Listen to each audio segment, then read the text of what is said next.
আর দিয়ে দিচ্ছি দুটো বড় এলাচ, একটু ছেঁচে নেব।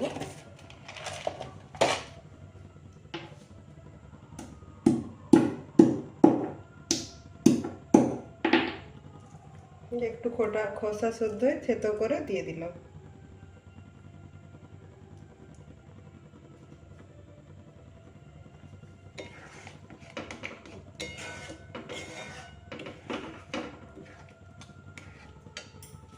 এখানে আরেকটা টিপস আমি বলে রাখি, চিনির বদলে যদি আপনারা বাতাসা দিতে পারেন তাহলে পায়েসের স্বাদ অনেক বেশি ভালো হয়।